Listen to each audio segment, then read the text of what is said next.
I don't know how much of I'll remember from the last conversation we had. So if I don't ask the same things, that's completely fine. That's just going to be a conversation that lives on in our hearts. And in our hearts, I mean, I still have your audio from that other file, and I don't have my own. So I can just go back and listen to your answers if I really care. Like, oh, that's what we talked about. That's what it was. That's so funny. It was so sad when I got that message from the editor. He was like, hey, can you like update the file? This is only Rishi's audio. And then the extra audio uploaded is also only Rishi's audio. I'm like, you're kidding, right? That's a bummer. You're kidding, right? But anyways, we're here now. And the first thing I do have to ask is, since the last time we talked on the podcast, you've done a lot of things, right? You put on Ode Year Two. You won Chicago, the entire city. You just won it. You, I believe, just recently got silver to Illa in a battle.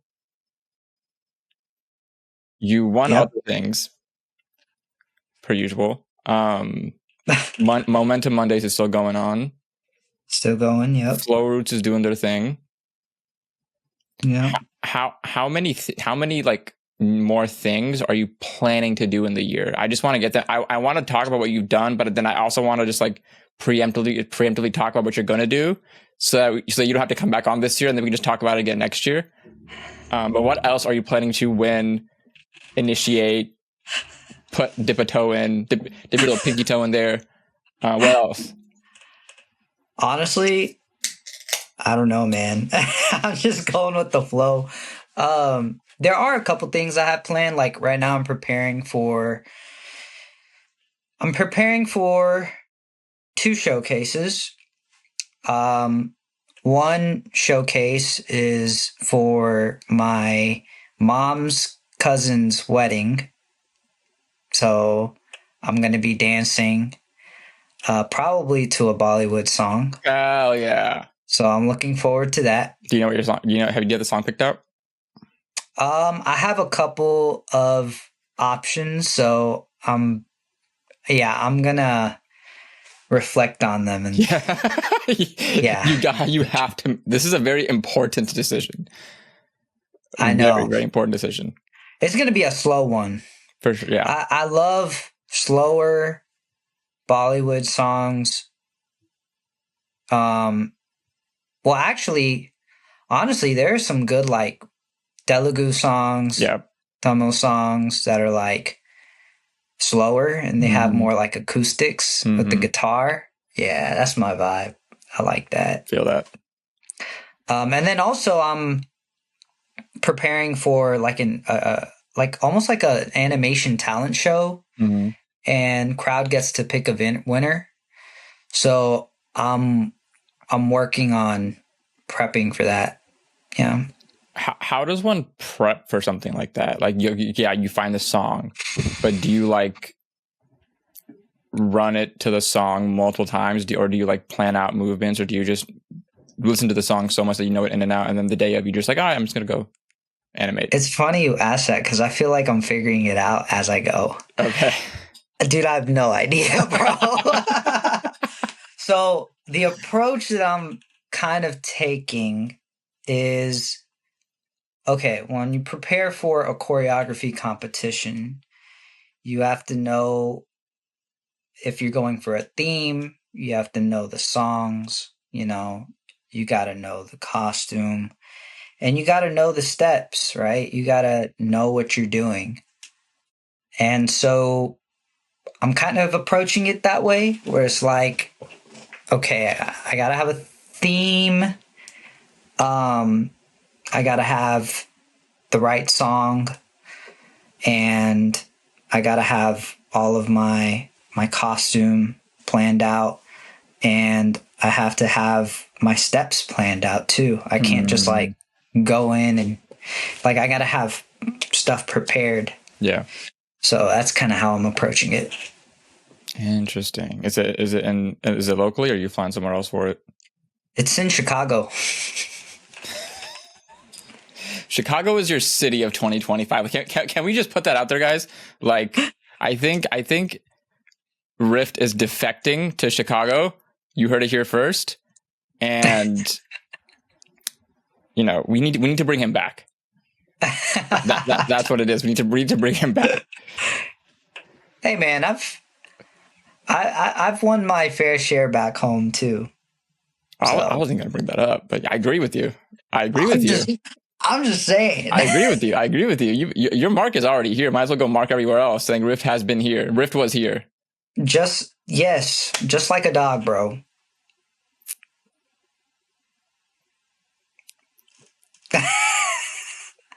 Just gotta lift my leg, bro.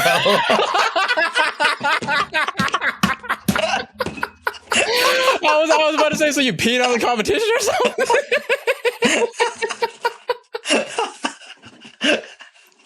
Oh my goodness. Fuck, I'm awake now. Oh my god. Damn. Okay. You want to know something else that I'm planning on doing? Okay. Hang on, bro. Hang on. I gotta show you. Okay. Don't mind the mess in my room. You're fine. You see these? Yes. These are Dino Finger Friends. So you put your finger in their ass. Yep. And you make them walk. No, well, actually, it's in the legs. It's in the legs. But yes, it is coming down from the ass, if you can see right there. Yes. So yeah, you gotta, and then I can like and make videos. Oh my god! So I expect the Dino Friends Instagram page, and it's just you on a table, just dancing. Like the Dino Friends are just dancing. Yep. I think it just has to happen now. That's the plan. Yep. Me and Jason. That's what we're gonna do. That's why there are two of them in there.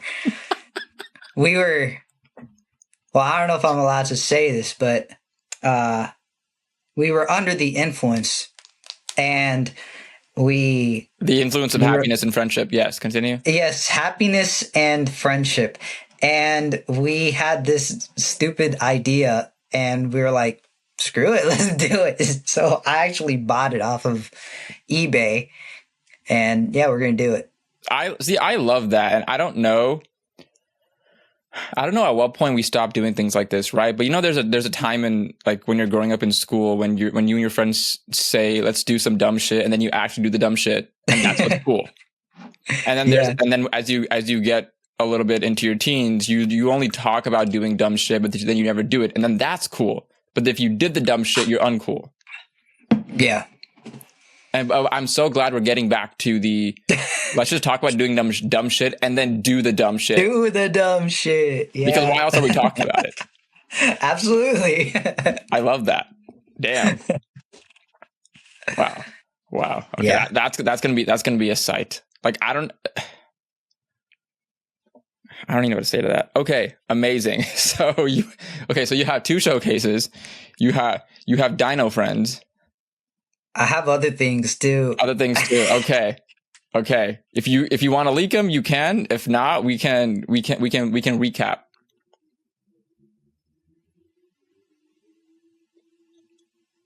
I'll say one more.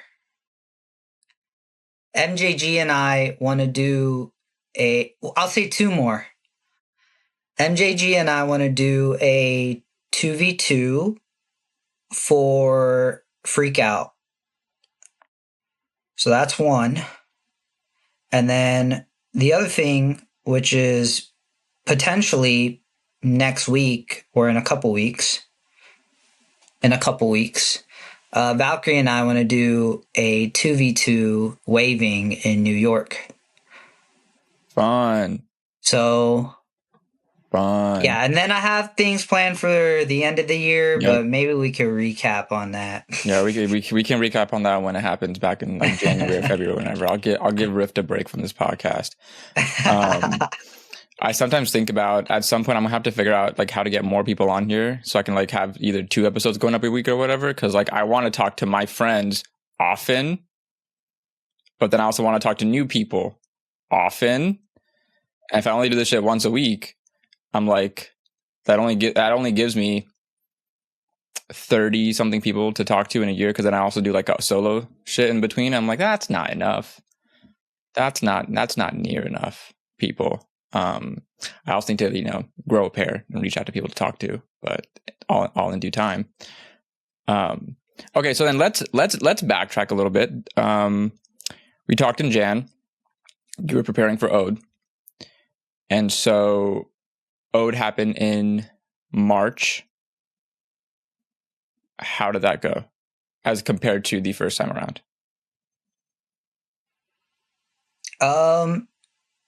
It was smaller, but I think everyone had a great time. Yeah. I didn't have a great time, so I'm taking a break. Yeah, right. But other than that, it's pretty chill.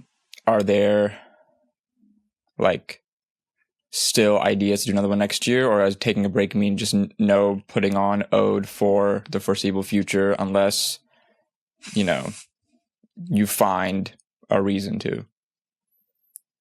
Actually, I want to throw events.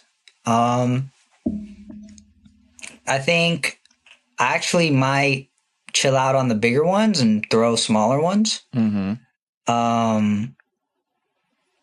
Yeah, I'm kind of feeling, because I have ideas, man. Yeah. I have an idea.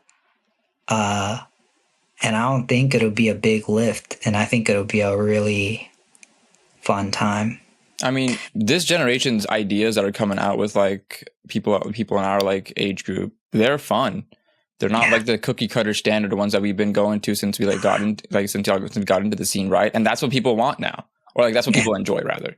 You do enjoy the standard cookie cutter ones as like go test your metal, but like it's fun to kick back and play cards.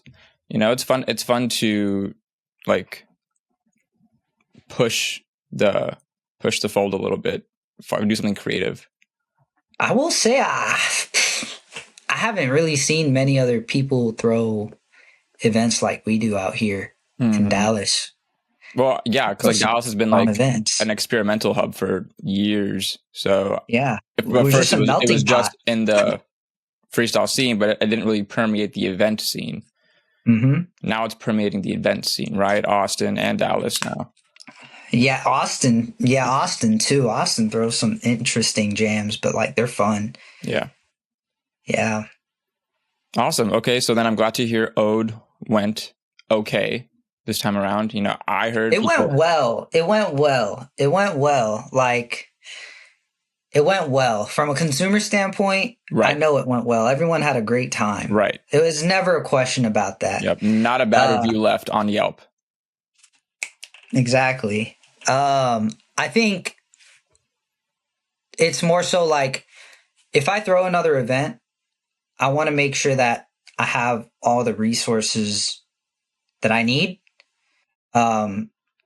before throwing an event, if that makes sense. Like, I want to have all my ducks in a row.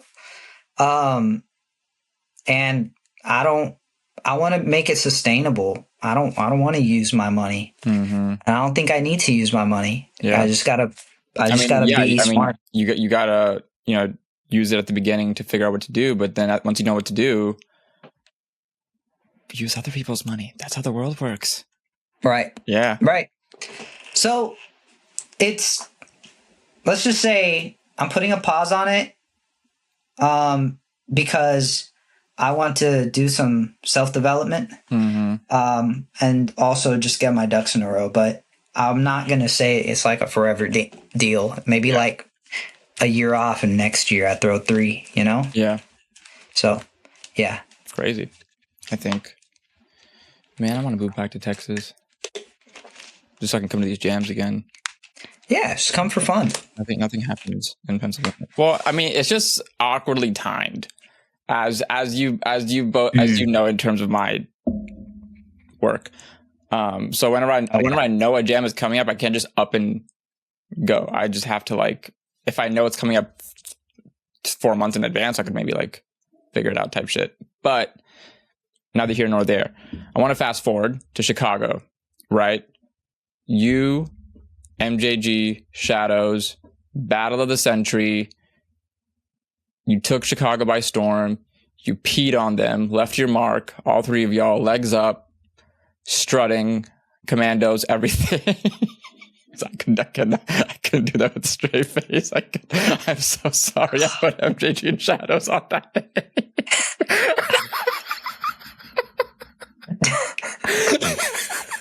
Just peeing on beat, bro. Like a sprinkler system. Just okay. So tell me about that, right? Because that was like, in less words, that was a calculated hit. Like you went there with structure, with the goal to like do your absolute best and win. So what does that look like from, you know, the background? Like, take me behind the scenes. What did that look like? Well, we probably started working on it in like maybe early April. No, actually, yeah, early April, because we took some time off after Ode. And then we got back into it, and we just tried to meet up like once, twice a week, you know. If one of us couldn't make it, then the other two did and sharpened up on stuff. Like, we always kept working towards it. And I think we just went in with the goal of, if we want to win, we got to have a routine for every single round of the battle, of the bracket. Like, we have to have routines. And we also talked about how, you know, we can't hesitate. Like, we need to go first every time, no hesitation. And we literally, and I think that just going in with that mindset of we got to come correct, because I've tried doing a 3v3 in the past. And I think both times we tried, it didn't pan out. It didn't work. We ended up not having the greatest look too, you know, because it's like we, you know, back out like relatively last minute, or one of our teammates can't come, so now we have to find a replacement. We don't have any routines, like no. So we collectively wanted to come in with the mindset of, we have to come correct. We have to represent, you know, it's a privilege to be doing this. So let's work, you know? And that's what we did. We literally, I'm like, okay, first round, Shads, you're going first, and then MJG, you're going, and then I'll go last. You know, had it planned out all the way through, and all the routines were exactly that, just planned out. But it didn't feel forced. There were some nights that were hard, but obviously with anything you do, there are going to be nights where it's like frustrating and hard and not that great. But I think there were many times where we were having fun, and it was great. We were always having fun, but sometimes it was frustrating, but we weren't frustrated with each other. It was more so like like, dang, why is this so hard today? You know? But yeah, that was super, super fun. And I think more than anything, it proved to us that we're capable of doing something like that. We're capable of coming together and putting out a product that's like super cool and we're proud of. And that, I think, was the biggest win for us. One of the hardest photos of all time, attributed to Dallas. Yeah. If people don't have that framed, I don't know what you're doing in life. Like, if you don't Honestly, have that photo framed, I need to get that framed and put it somewhere. Out, get it framed. That was hard. It was crazy. And like, you know, more than just you guys went, right? Like, I saw like a lot of Dallas crew was there, either just as an audience or competing themselves or whatever it was. So it felt like a really big just Dallas win. Yeah, absolutely. So what are you trying to do with Flow Roots? Like, what are y'all trying to do with like the collective, the name, the group, whatever it is? Like, what is that? What is Flow Roots? So it was funny because Shadows, he's like, we're doing, we're getting together, we're talking. This is a good group of people. Let's make a crew. And I was like, no, I don't want to make a crew until we are a crew.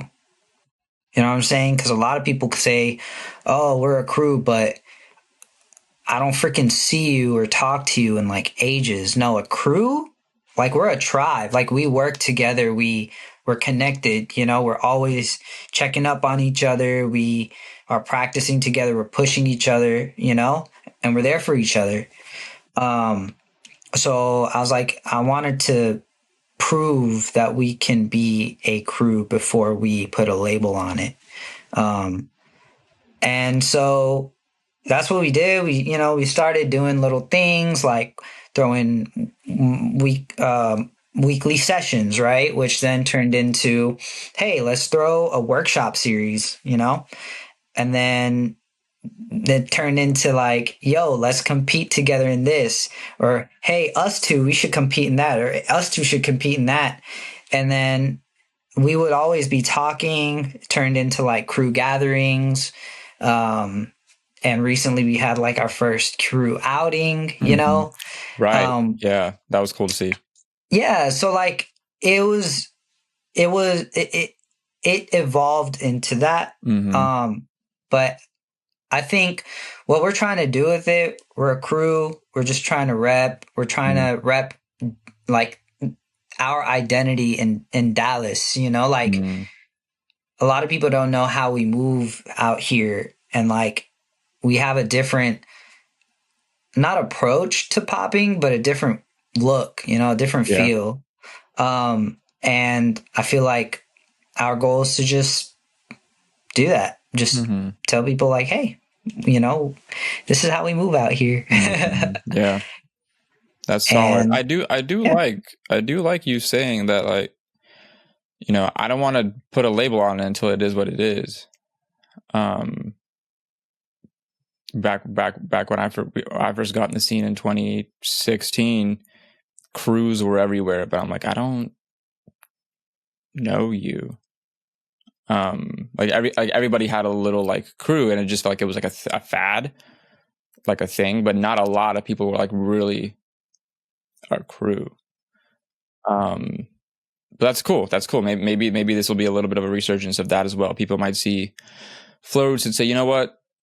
Yeah, that's how you rep a crew. Like they're together, they're showing, they're in unison as they can be. And it's a pretty big group of people. I mean, what is it? It's just 5 of us. Oh, never mind. It's not a pretty. It's a solid group of people. We make it look big. Riffing off the fly. Let's go. Wow.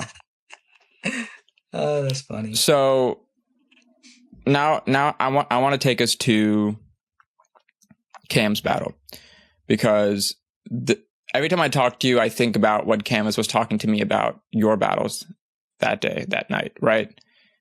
She said you were in a tinkerer mode. You're in a very experimental workshop, lab coat, goggles, spiky hair, like staticky. Let me see what I can cook up type of mode. How intentional was it for you to just be in that frame of mind, or did you just kind of fall into it? Like, oh, I've been doing strict training for so long, I just want to play. Or was it more intentional, like I want to specifically work on creating new things and seeing what I can do? No, I think I just fell into it. I was like, I knew I wanted to battle, but it's just because I was like, oh, this music is good. This concept might be a little challenging for me.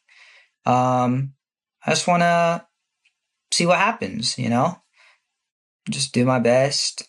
And then, always there are these nerves.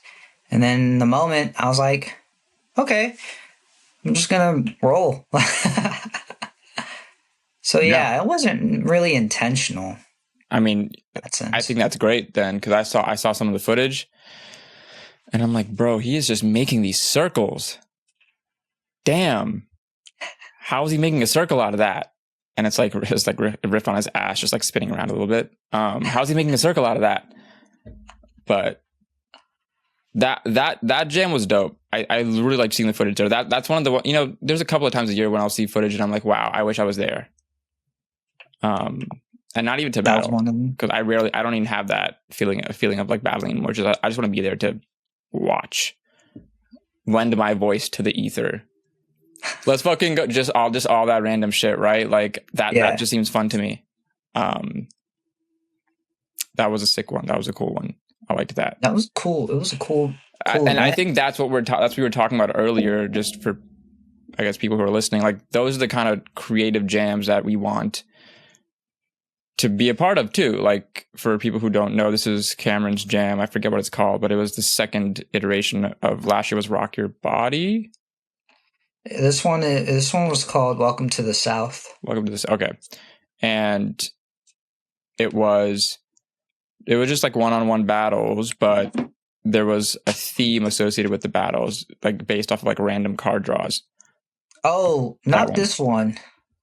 No, so but the one before that. Wait, are we talking about two different ones? We probably are, because I was talking about Cam's creative card theme battle. Damn. Okay, that one I was very intentional in. Okay. Got it. Back. Okay. I thought you were talking about Welcome to the South, because that just happened too. Yeah. That battle, that was very intentional. Okay. I was like, okay, whatever cards I'm gonna get, like let me play with it, Mm-hmm. Yeah. I went into like tinkerer mode for sure. Yeah. Okay. And then Welcome to the South, you were out. That one I was just like, hey, I'm gonna just vibe out. Yeah. As we were talking, I was thinking about this, and I just want to say, I'm going to reach back here real quick. I think you would really like this book. It's called The Nightmare Arcanist. It's a fantasy book. Decently short.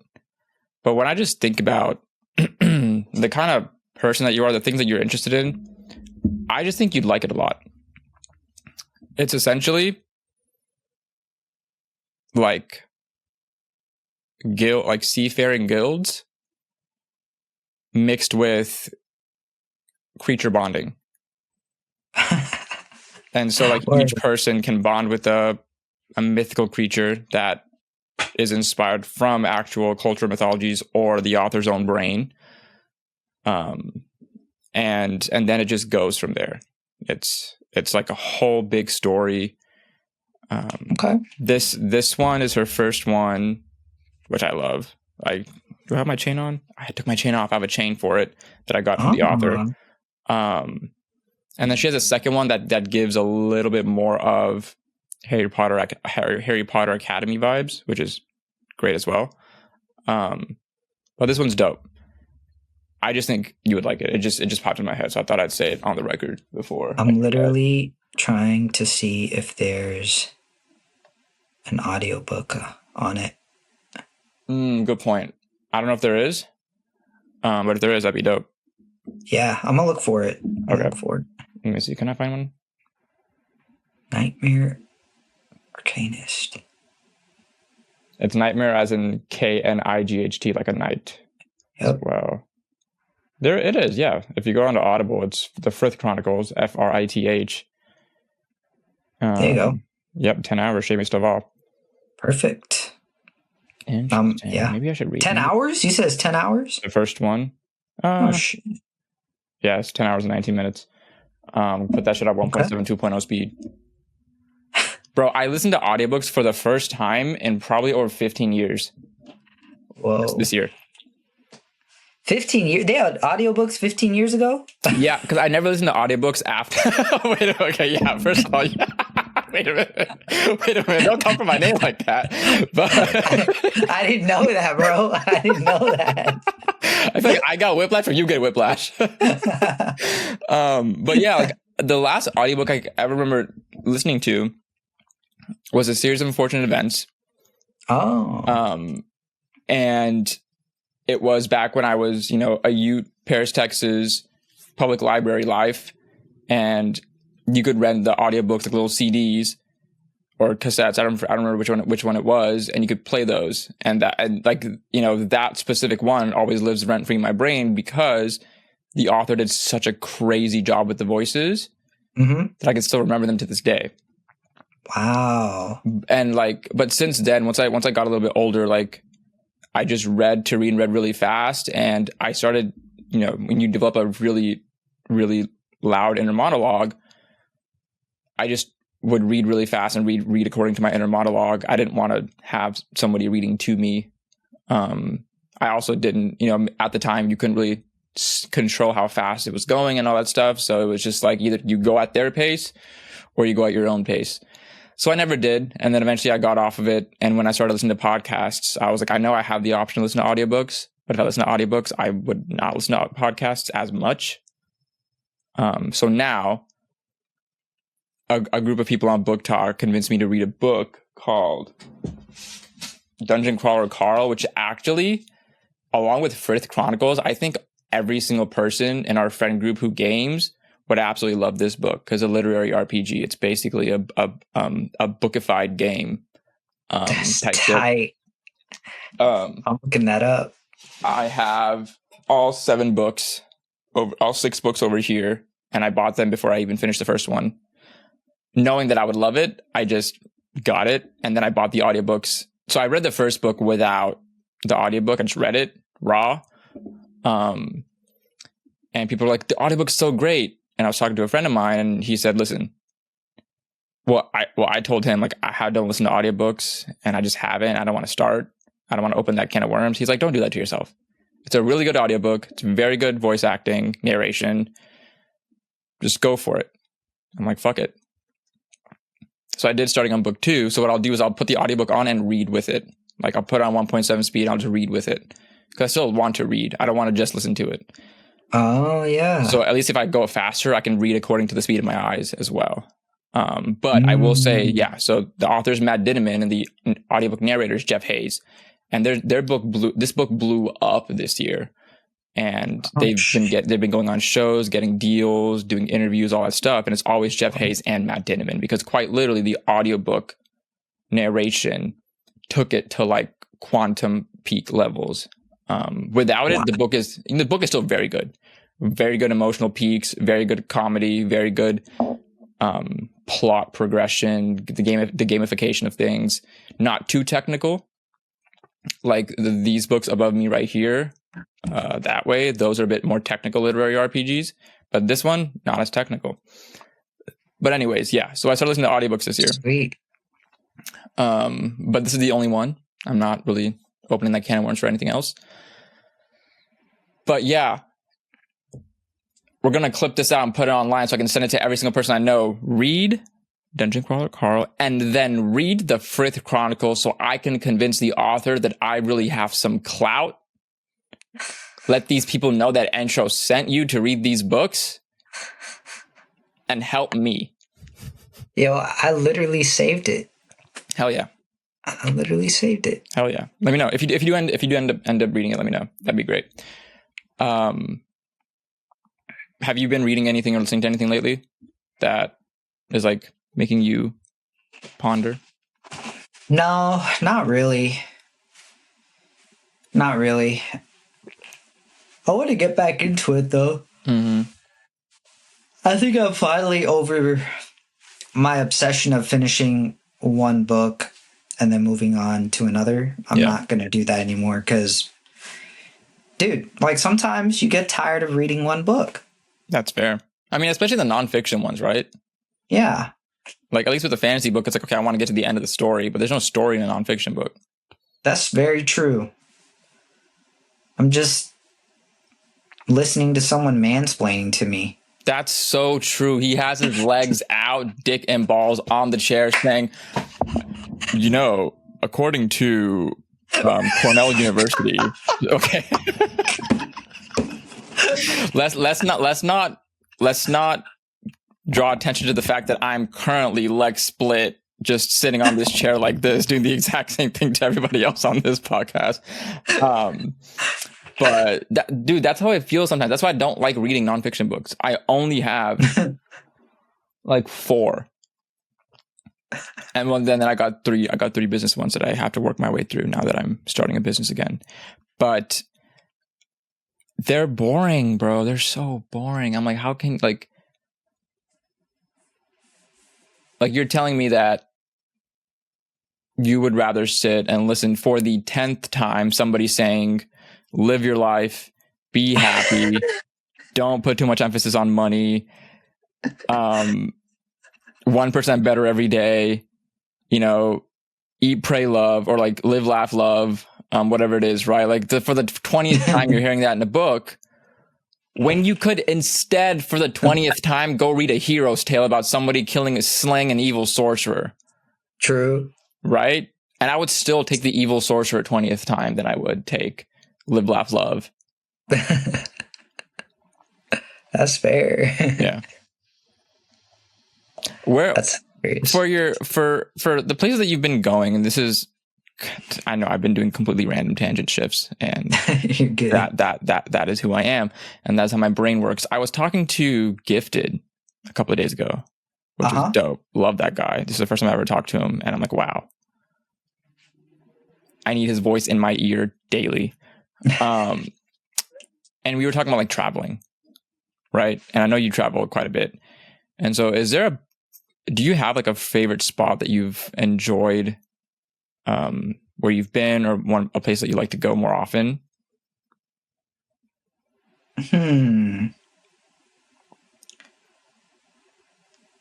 That's a good question. All I have are good questions out here, boy.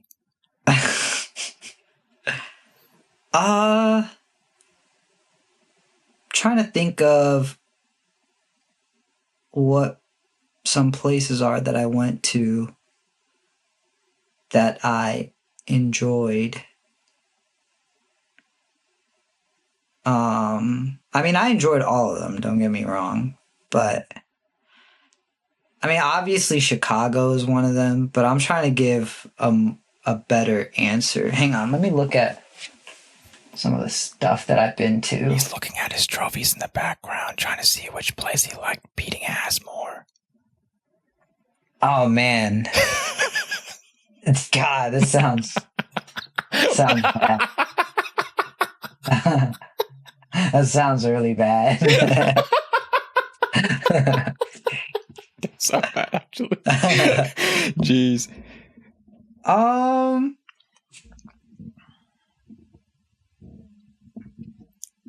You know, I enjoyed my time in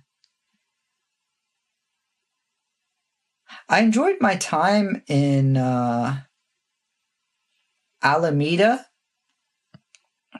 You know where that is? Nope. So it's a small island off of the the Bay Area. Actually, it neighbors Oakland. Okay. It's a tiny island, like super small, and it's a nice little area. Also, not for dance, but I went to Hawaii, and that was beautiful. Yeah. That was amazing. So yeah, I guess those places. How do you approach traveling? And so to give context to that question, how do you approach, like, when you go to a place, say, and like, I want to go see these things in this place, right? That's why people travel. I want to go see this jungle. I want to go see this waterfall. I want to go see this beautiful cenote. I want to go see this thing. Why do you yourself want to go see these things or go to these places?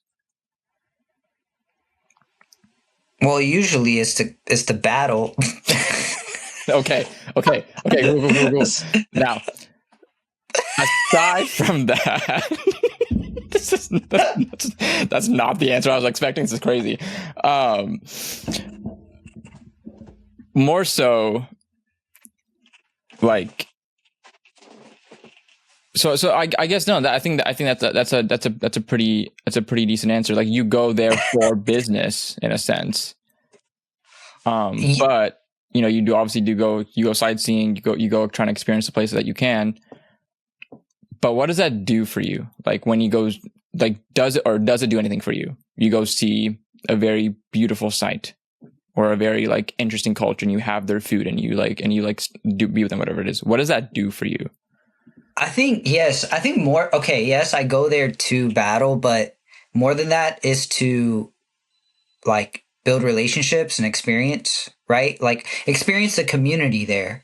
Um, so in terms of that, it's really nice to be able to see like a parallel, like, oh, what does my friend here like to do in their free time? What coffee shops do they like to go to? What bars or clubs do they like to go to? What restaurants do they like, And just being able to, in doing those things, in going to those places, in being a tourist, you also experience little bits and pieces of their culture by observing, right? By having small interactions with people. And that's really fun to me. Okay. It's just getting to learn other people's stories and stuff. It's cool. That's cool. I mainly ask because I've been not recently, a little, most of this year, I've been trying to figure out why I'm not like that. Like I like to go places if I want to do something there, right? And I'll draw the parallel to my wife, who is more of a normal person and says, I want to go to this place and go like see these flower beds and see these, and go hiking on this mountain and see this huge majestic sight, and that's an experience. I want to go eat this place's food, and that's an experience, right? That's why we go to Europe, to experience the food and things like that, right? But food and stuff is fine for me, but for me it's like I don't look at, we went to Tulum and Playa del Carmen back in January, and I didn't like go to cenote and look at this beautiful cenote, look at these like stalactites, stalagmites that have been created over thousands of years, and look how beautifully it's created this. Look at the sunlight, like people notice those things in that way. But when I was there, I was like, cool, but it didn't really hit me, and when I go to these places, I'm like, what am I supposed to be doing here? Like, what am I supposed to be doing here? How am I supposed to feel in these places? Why do I not feel the same things that other people feel? So I've been working on that, trying to figure out, is it just the place itself, or is it just I'm not interested? I'm just not interested in the same things, right? Like I don't just look at a flower and say, oh, what a beautiful flower, and that's like enough for me. I don't do these things. I've been trying to figure out why. Well, I almost feel like you probably enjoy like conversation and stuff. Yeah, more. And human interaction, and that's a big part of traveling too. That can be a big reason for traveling. Mm-hmm. Maybe you're seeing you're experiencing things that maybe you're not connecting with. Maybe you need experience things that you will connect with. But still, still while traveling. Yeah. Yeah. I think that's why, like, there's no place that I want to go. My wife asked me, where do you want to go? I'm like, high key, besides Japan and a couple of countries in Europe, nowhere that's like, I want to go here. I'm not I feel you. I feel that. Like, I'm not really that big of a travel junkie in that sense either. Yeah. And so trying to figure out, okay, so if we go there, what do we do? I'm like, there's going to be a hotel. There's going to be food. There's some natural general sights to see. Oh, what about some hidden gems? Fuck if I know. Right. Right. So it's like, what am I doing there? Why am I there? I'm trying to plan some time in Miami at the end of this year, but that's to link up with a friend and record something again. That's for things that I do enjoy, things like this, right?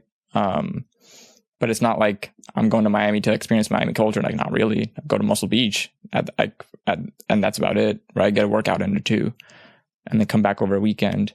Same thing. I want to go to Spain. I do want to go to Spain, but my impetus for going to Spain is to connect with a friend over there, Yasir, who I had on the podcast early in the year, because he's there, record with him in person, get like a workout in with him, chat up with him, and then also go around Spain. But like the reason, like what's pulling me there is the idea of recording with somebody and then experiencing what I can there. Right. So same way of like you go someplace to battle, but then you're there and you can experience like the things there. What do people like to do and everything like that? And that's kind of where I've been lately. But I've been trying to ask people like, how do they view travel? Like why do you travel? Why do you like to travel? So sometimes you won't have a why until you go. I travel for battles maybe at first. Yeah. But maybe when I go there and I experience some cool shit and I'm like, oh wow, this is dope. Like then I want to go there the next time, like just for fun. Yeah. Cause I'm like, yo, I had a dope time at this place. Mm-hmm. I want to go again. So you don't have to have a why. Sometimes you go there for what you want it or what you need to go there for. And then maybe you'll find your why. Why do you like that place? Why do you want to go there again? Feel that. Yeah. Interesting. I like that. Yeah. How you've been feeling lately? Let me get out my pen and paper and let me write down notes on Rift real quick. How have you been feeling lately?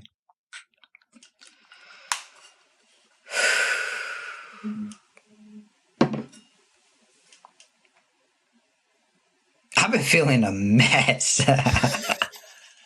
Preach.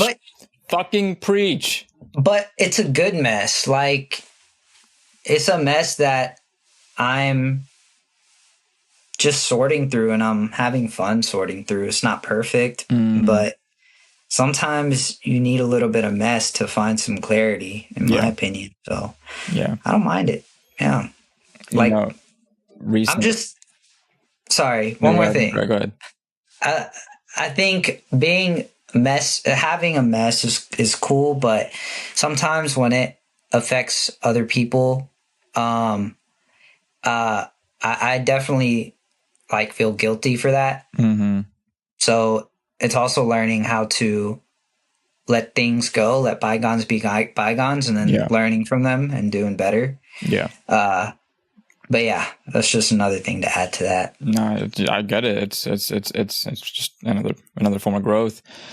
I've, I think back to our January conversation quite a bit this year, just reminding myself the little things. Like I look at my bed every day and I think, I should make this right now. Specifically, quite literally because of our conversation. I'm assuming your bed is made. Mwah! Pristine.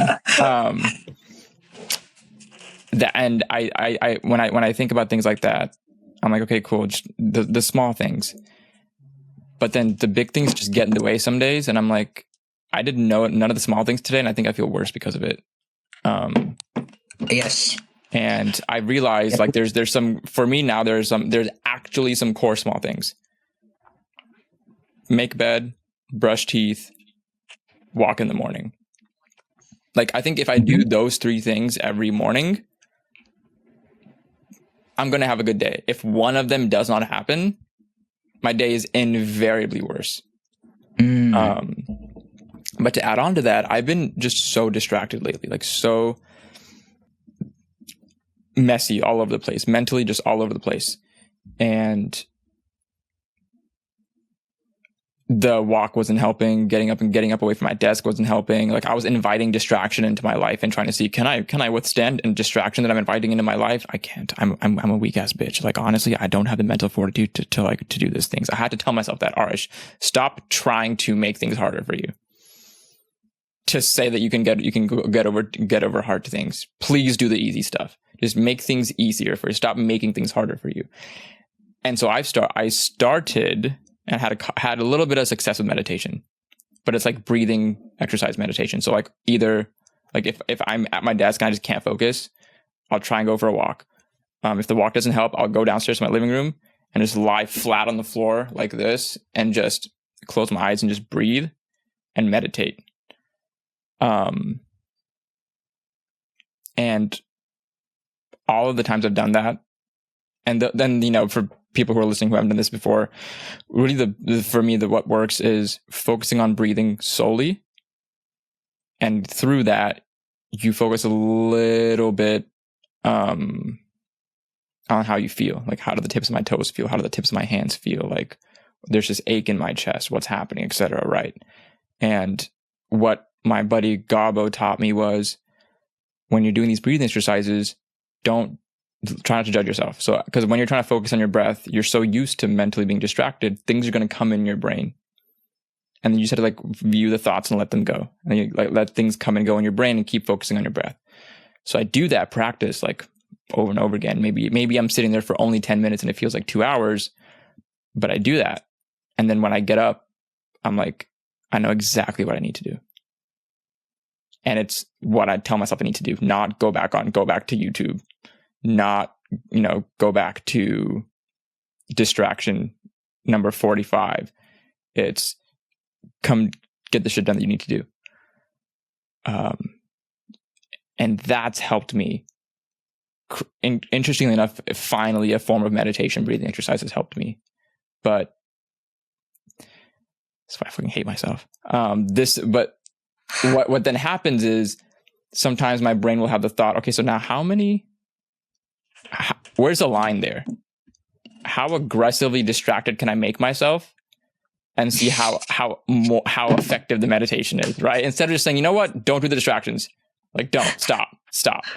Like, don't intentionally distract yourself and then go meditate to see if it works. Like, that's not the point of the exercise. You know, you don't fucking hurt your shoulder and then go into physical therapy to see, I wonder how well I can recuperate after an injury. Like, no. Like, you don't do that shit intentionally. It's like a weird form of self-sabotage, self-harm. And so, but all that to say, like, finally, after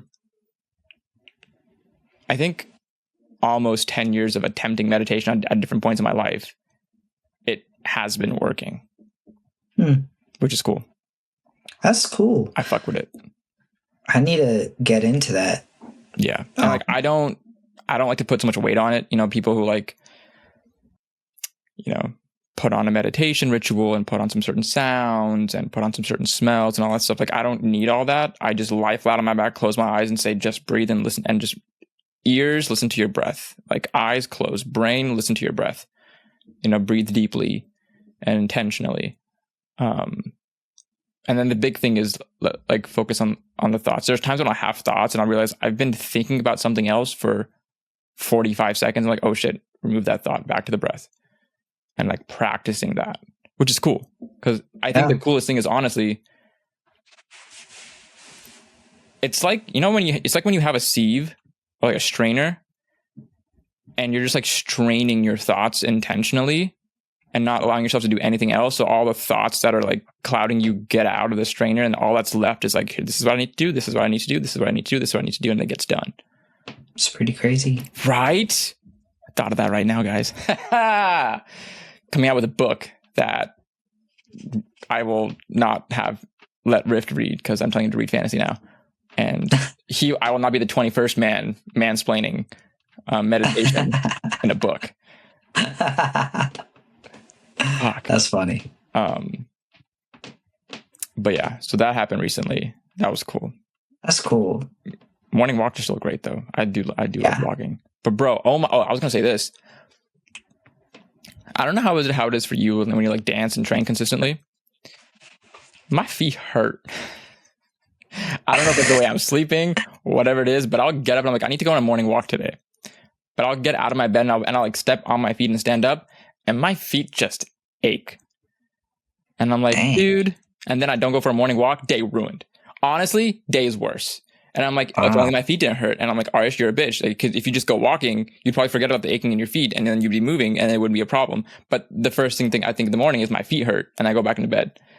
But why are your feet hurting? I walk a lot. I stand a lot. I've been standing a lot more, just knowing that like busy season is here, and so I try to stand and work as much as I can, and then walk in the mornings, walk in the evenings, whatever it is. I try to stay on my feet because most of my distractions happen when I'm seated, whether it's phone or computer. So for me to counterbalance that right now, it's been stay on your feet as much as possible. I think because, and also like a lot of these postural issues have led to both shoulders being in pain right now. I also canceled my gym membership because of all of that stuff. I'm reinventing my life. Not really, but I don't know why my feet hurt. I'm gonna see if a massage this weekend helps. If my feet are just like overworked in that sense and not getting enough recuperation, maybe I need to go like ice them or like whatever it is. Because I don't do that. I don't do ice enough, I think, and I'm just very like hot all the time. But yeah, that's been why I have not been going on morning walks. I'm like, my dude, shit just hurts. But then if I don't go, days just worse, and I'm like, that's so unfortunate. Yeah. I don't know, man. My feet don't. I mean, they hurt when I dance, but then when I go to bed and wake up, they're fine. Damn, I'm getting. I don't know why your shit still hurt. That's that fucking 28. It's number 28's catching up to me.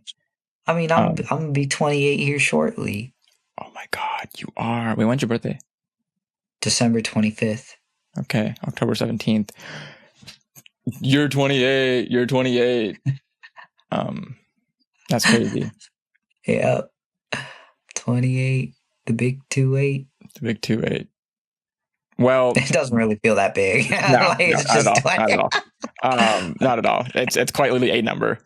But and I don't know about you. I'm always excited to see what another year brings. Like I'm very excited for my 30s, and I think I think a little bit it's because of the people that we grew up with who said the 20s are your best time. Those people have now been in their 30s, and they're like, their 30s are amazing. And I'm like, well, yeah. So apparently I'm supposed to be at my peak physical condition in years 27 through 32, and I'm currently hurt all the time. So that part is kind of sad. But, I'm looking forward to seeing what a 30-year-old Arish can do, because a 20-year-old Arish has done enough lately. Like I'm tired. But I'm looking forward to seeing what a 30-year-old Arish can do. I think a kid is in that time frame. That's sad. Holy schmoly. That is so sad. Wow. Can you imagine kids? No. I don't like him. I thought I'm the exact same way, and the only reason I'm now contemplating is because I'm now married. Knowing that, like, I was like, even when I was 22, I was like, no, someday I'm going to want a family. But right now, fuck them kids. That's been my motto. They're just so obnoxious. Well, not all of them. I will say not all kids are obnoxious. But dude, if you bring your freaking child on the airplane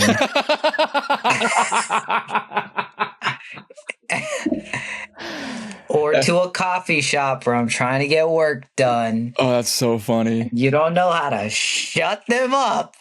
And maybe you shouldn't be on that damn plane. That's so funny. Oh my god. It's ruined it for me for now. Yeah. No, I'm the same way. Every time I go on a flight, I do look at everybody who's boarding when I'm at the waiting area to see who has the kid. Yeah. I've been lucky that I haven't had really loud kids on planes recently. But I'm that way just in public. Like Ayushi and I were at just a local place that we were getting something to go, and the kids in there, they're just walking on fucking yelling. And I'm like, and I know the parents are trying to get them to stop, and they weren't really stopping because they were just having fun yelling. And I'm like, you let them do this, first of all. So I don't know what your parenting style is, but that's crazy. So you gotta whip out the bell. Bro, the chronicles coming out. Target is your head. We do not condone child abuse on this podcast, but the wind up, just like a fucking helicopter wind up. Give our kids more trauma. The trauma continues with us. It does not end. Nah, I would never hit my child. No, yeah, never or planned to. A child in general.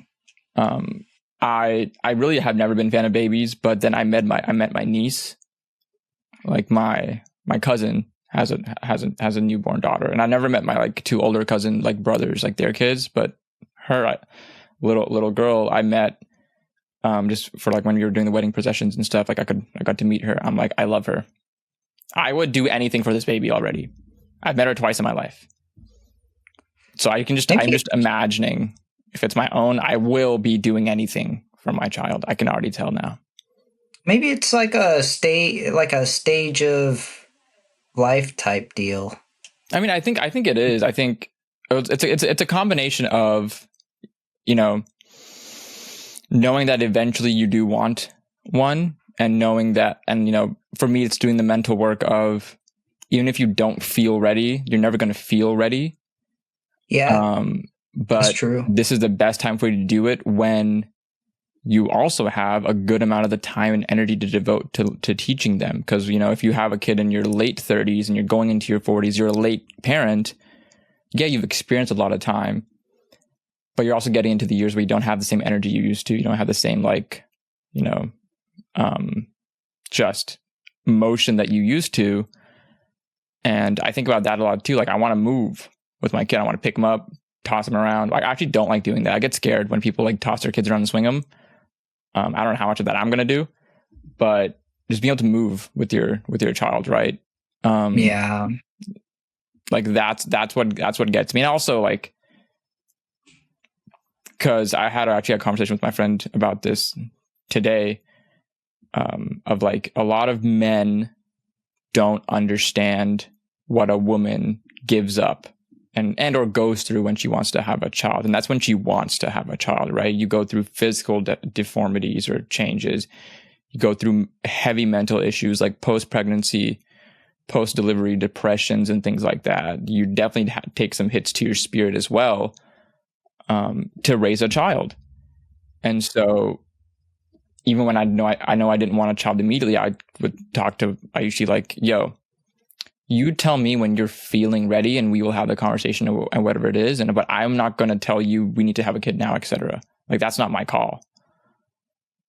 Right. But I think that conversation has been getting lost a little bit. It's popping up now because people are understanding about these things. People didn't even know, like, 10 years ago that women had post like labor depression and things like that, like that kind of stuff. Because you just you deliver, you hold a baby for 9 months, you deliver, and then you have to feed them and take care of them immediately. You don't get to go to therapy. You don't get to go to talk about your feelings and rest and recuperate. It's like a pet. It's worse than a pet, because you got to physically feed it if you're breastfeeding and stuff and not using formula. Yeah, you got to change its shit. It's like a dog. It is, but one that's attached to you. It's attached to you, man. And then you can't, you know, give the dog to a dog. I mean, you can maybe give the dog to like a dog sitter or something like that. You can't give your baby away unless you have family near you. I mean, no, I'm just kidding. I'm just kidding.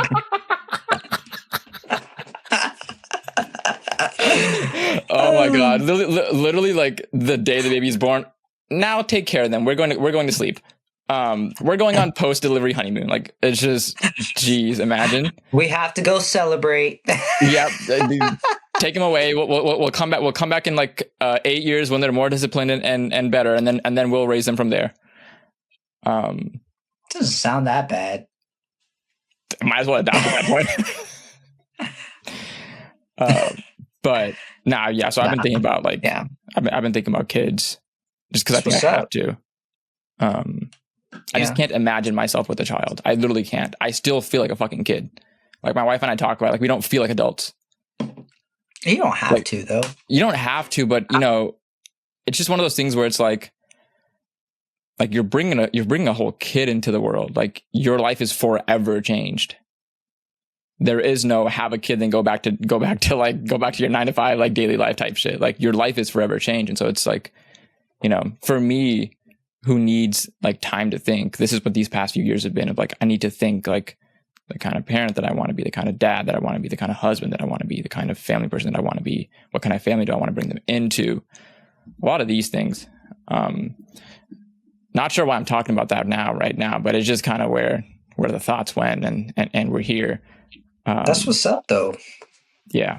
And I think like, and I've talked to friends about this, like I've been noticing parental things in books lately too. Like one of the books that I read, I think it was in May, at the beginning of May, called The Burning Queen, a Purna Burma, South Asian inspired sci-fi fantasy novel. And the father was the story that I like resonated most with, not the daughter, not the bodyguard, like not the two like female and male characters. The father is the one that I was like more intrigued by, and more like digging into his story, like his intentions, things like that, thinking about like from the viewpoint of a father, decisions make sense, right? And so I'm not reading parenting books. I don't plan to. I probably will probably start consuming podcasts at some point on parenting. But I don't plan to read any parenting books. I just can't imagine myself with a kid. Imagine I pull up to a jam and have a kid. Dude, it'll be fun. When you get to that point, it'll be a good time. Well, yeah, because they're gonna be around people who are fucking dope. They're gonna be around the kind of people that I wasn't around when I grew up. Yeah, like you get to give them. The cool thing is you get to give them the life that like you wanted type deal. Right. But you know, at the same time, that's a slippery slope. Force feed them. Yeah. Yes. Of course. Yes. No, I'm just kidding. No, obviously you want them obviously gonna stuff food down their gullet so they can go grow big and strong like I wasn't. Obviously they're gonna take my trauma with them, but I think about that, like how much of the things that my parents didn't do what I want to do for my child, but then which ones did they already do that I need to continue? Yeah. Even if I didn't love what they did, True. They did those things for a reason, and I turned out like this. That's a good point. With a podcast. So if I want my child to go the same way, because I mean, South Asian immigrant like lifestyles are just so different, and we don't talk about that enough. We joke about it a lot. Like you'll see so many jokes on it, but you also see so many people say, yeah, I went to therapy because of this. I went to therapy because of this. I went to therapy because of this. I went to go talk to somebody because of this. I had to heal because of this. And it's like, wow. Yeah. I fear perpetuating the same thing versus trying to end it. You know, the very millennial and ends with me. Mentality. Honestly, right? it just has to do with having an open mind and I forgot the other one. But I think having an open mind, and mindfulness, being mindful, like I feel like maybe our parents and prior, I feel like they were they were kind of on survival mode, and two, they were kind of like on autopilot in a certain sense, right? Like, and that has to do with that survivalism. I think like you're on autopilot. You're not really thinking about how your actions may affect. It's more like, I'm going to do this because I need to, or because this is my duty, you know? And, sometimes it won't be pretty, but that's just because that's because of where I'm at. Instead of us, I feel like we're like, oh, I shouldn't have done that. I did that because of this. Let me fix this and not do it again. Like, because I didn't like how I made this person feel, you know? I feel like we approach it differently. We're not necessarily on autopilot in that sense. And we're more mindful, I think. But it's because we're privileged to be as well. That's very true. We know all these things that we're saying comes with the level of privilege of we don't have to deal with things because our parents already did. Yeah. That lesson actually took me a while to learn because I was just so angry as a child. I was like, my teacher was like, you need to understand a little, not condoning what they did, but understand them a little bit more. I'm like, I don't want to. And then I would like get all mad and all pissy and have a hissy fit. And then living on my own, I was like, yeah. Every couple of months I call my mom and I'm like, I get it.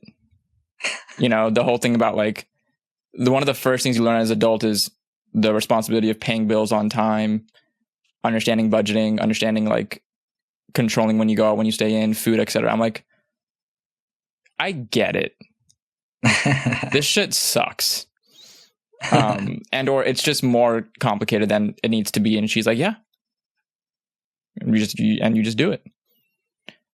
And I'm like, wow. I don't like it. And she's like, well, it sucks. Like you gotta do it. Have you ever thought about moving? Like settling down somewhere that isn't Dallas? Yeah, I mean, I'm gonna be in Chicago more often, and I think this time next year I might be over there instead. So interesting. Yeah, it's, I guess, in the works. It's a slow progression, but I'm pretty sure I'm going to be moving to Chicago and then like next year. Would you consider taking up a comedy career? This is the most hard random tangent that I could think of to get me into this question that I really wanted to ask is when are you starting your fucking comedy career? Because all I'm saying is we need to get Aziz Ansari off the platform and put Rishi Desai on there. That's all I'm saying. Dude, man, once I get the confidence, I may need to actually go to acting school. You might no, fuck that. Just go to open mic night. Like fuck all of that shit. Like, bro, a lot of famous comedians went to acting school. Yeah, the improv classes and those are like legendary in terms of their skills. And the storytelling. Bro, like, I was just telling a friend about that today. Of like, I wanted to like consider taking storytelling courses. Me too. Because I suck at it. Me too. Like, well, I mean, with our dance, I think you're very good at storytelling through your movement. Maybe to you, your verbal oral storytelling is a bit less, but I think through your movement, your storytelling is immaculate. It's just putting that out of your body and into your mouth. Putting that into words. Yeah. I mean, I feel like I can do it because, I mean, I'm silly, Yeah. You're a very warm person. I've noticed that warm people are pretty good storytellers. That's true. It's the colder, more logical thinkers that don't partake in the embellishments and the emotions and the ups and downs of what a story like needs to be, like the entertainment value of it. Well, what's interesting? It's interesting you say that because I feel like it more than ever now. I feel like there's a spectrum. There's a spectrum. But go ahead. Yeah, and like for me, I always thought it was like one way or another. But like, dude, I've had people tell me, "Oh, you think too much. Stop thinking so much. So analytical, so detailed." But then I'll have people on the other end be like, "You're very creative. You're very like chill, easygoing. Like, you have a nice personality. You understand other people's emotions. I have good emotional intelligence." So I'm like, what the fuck, man? Which I guess I'm a little bit of both. And that's honestly great. Everything is great. Yeah. But yeah, it's cool you said that. I don't hear that often. I hear the other side often where it's like you're too analytical. You know, you think too much. Yeah. You think a lot. You're very methodical in how you do stuff. I'm like, I am methodical, but dude, I love like the emotional side of things, the expressiveness, creativity, freedom. Yeah. Well, I think that's where I see a lot of your strength is like the expressiveness, which I don't have. I see a lot of things in you that I don't have, and I personally do work on things that I'm like, I noticed, you know, Rishi does this. I noticed, just for sake of conversation, Canvas does this. I noticed, you know, Jason does this, and I'm like, I find those things so interesting in them, yet I don't see the same thing in myself. Even maybe you have your own way. You have your own feel, you know? Yeah. It's different. Exactly. Yeah. But to that extent, yeah, like I've been interested in figuring out like either a storytelling course and or speech and dictation coach to improve the way I speak. Just because I want to get better at it. I'm not bad in any means. I'm a very good public speaker. I don't really get nervous. I can pretend my ass off and speak well and formally and everything. But there's certain things in my speech that I want to fix. I've thought about doing that.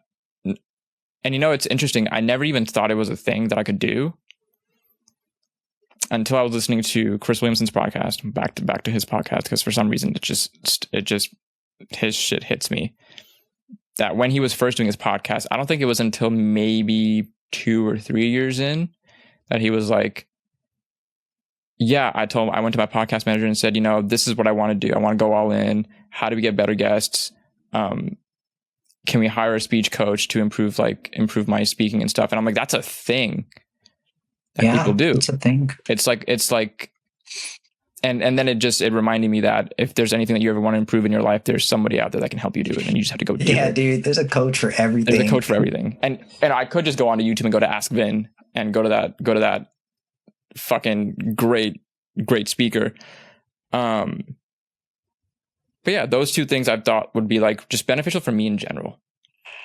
Yeah. That's fire. It's spurred by content, but it's just like, I would just like to improve on those things. And instead of, you know, respectfully sitting and playing video games or reading a book, I could spend a little bit of time somewhere else. Absolutely. Improving. Yeah. It only takes like 15, 18 minutes a day. And then 15, 18 years to master it. Did you get that from your book, 15 to 18 minutes a day? I don't know. Oh, okay. You just that was just off the dome. I just saw it somewhere. Practice 18 minutes a day. You'll be great. I'm like, all right. Shit. Me when I danced for 18 minutes last night and I looked over the footage, I'm like, ugh. I did. We were talking the other day, but I was like, I want to dance, and you're like, just do it. And then I didn't until last night. Hey, fuck it. And then I danced, and I was like, yeah, that felt good. I was doing a lot of like waving. I didn't know this. I don't know if you knew it either, but Gifted was talking to me about how certain movements are really beneficial for you physically and mentally. Like they're almost like a lymphatic draining like type of movement. Like he used the tidal wave, like the body roll, as one of those. Like just waving your entire body helps drain a lot of, whether it's excess emotions, thoughts, feelings, physically, just like loosening up, etc. Like that has a lot of benefit. I never thought of it like that. I was like, wow, is that why I feel so good sometimes after I get done dancing? Because like I'm just releasing a lot of this stuff.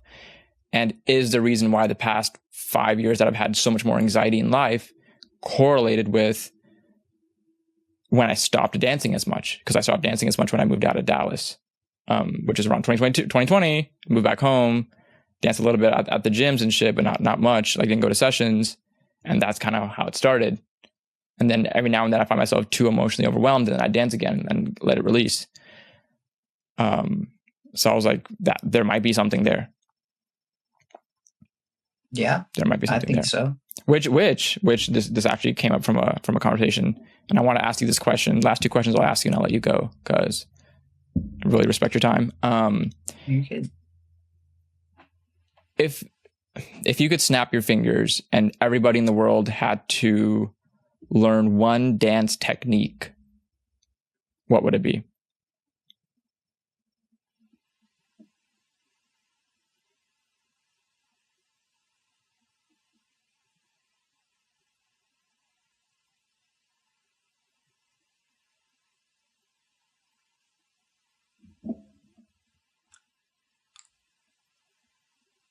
I think waving.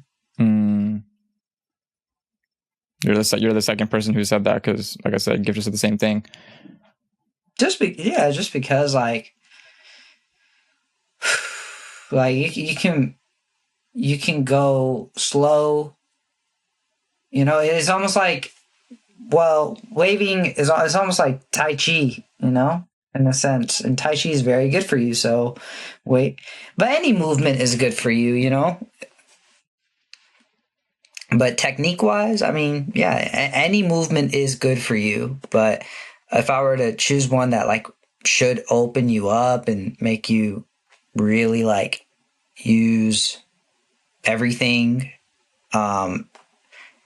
it's waving probably. Good answer. It's a flow. Good answer. What, for somebody who's listening, what is one advice you'd like to give them? I don't know what I said last time, but I'm going to say just be kind to yourself. That's the exact same thing you said in January. Yeah, because consistency.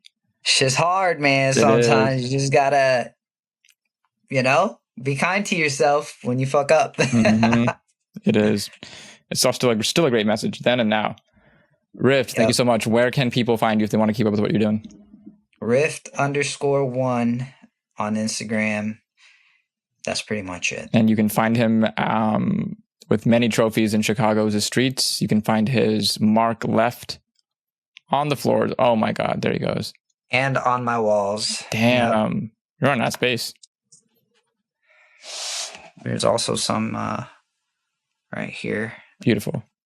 Yep. I don't play around here. That's it. That's where we're cutting it. We're done. Bye.